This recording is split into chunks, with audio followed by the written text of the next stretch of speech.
देशमुख हत्या प्रकरणात केस पोलीस आता चौकशीच्या फेऱ्यात अडकण्याची शक्यता आहे। एसआयटी सीआयडी कडून पोलीस उपअधीक्षक कमलेश मीना यांची चौकशी सुरू आहे।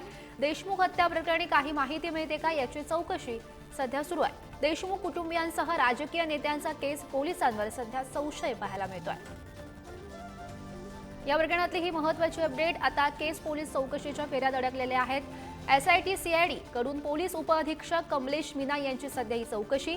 देशमुख हत्या प्रकरणी काही माहिती मिळते का या अनुषंगाने ही चौकशी सध्या सुरू आहे। देशमुख कुटुंबियांसह राजकीय नेत्यांनी सुद्धा केस पोलिसांवर याआधी संशय व्यक्त केलेला होता आणि या संदर्भात अधिकची माहिती जाणून घेऊयात। आमचे प्रतिनिधी उदय नागरगोजे सध्या आपल्यासोबत आहेत। उदय, नक्कीच सध्या आपण जर बघितलं तर धनंजय देशमुख यांनी या सर्व तपासाबाबत असमाधान व्यक्त केलं होतं, नाराजी व्यक्त केली होती। कशा पद्धतीने तपास सुरू आहे आणि पोलीस अधिकाऱ्यांविषयी मला शंका असल्याचं देखील त्यांनी म्हटलं होतं। यानंतर आता एसआयटीचे जे अधिकारी आहेत ते देखील याबाबतचे सातर जमा करताना आपल्याला पाहायला मिळत आहेत। काही पोलीस अधिकाऱ्यांची सध्या चौकशी सुरू असल्याचं वृत्त आहे। या संदर्भात अधिक माहिती अजून समोर आली नसली तरी एसआयटी कडून हा सगळा घटनाक्रम कसा झाला, यामध्ये पोलीस अधिकाऱ्यांची कशी भूमिका होती, याबाबतची ही सगळी माहिती घेतली जाते। आपण पाहू शकतो ज्यावेळेस विधानसभेचं अधिवेशन सुरू होतं त्यावेळेस देखील असाच प्रश्न उपस्थित झाला होता। त्यावेळी बीड पोलिसांनी या सगळ्या प्रकरणाविषयीची माहिती दिली होती, कशा पद्धतीने फोन कॉल आले आणि कशा पद्धतीने तपास केला गेला हे देखील दिलं होतं। आता तशाच पद्धतीची ही माहिती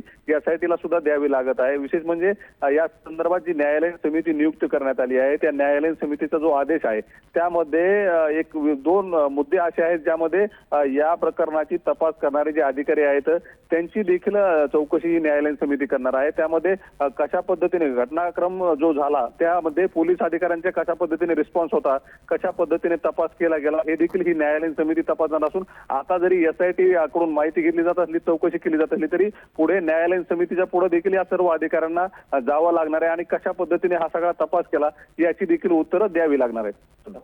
नक्कीच उदय, धन्यवाद दिलेल्या या सविस्तर माहितीसाठी।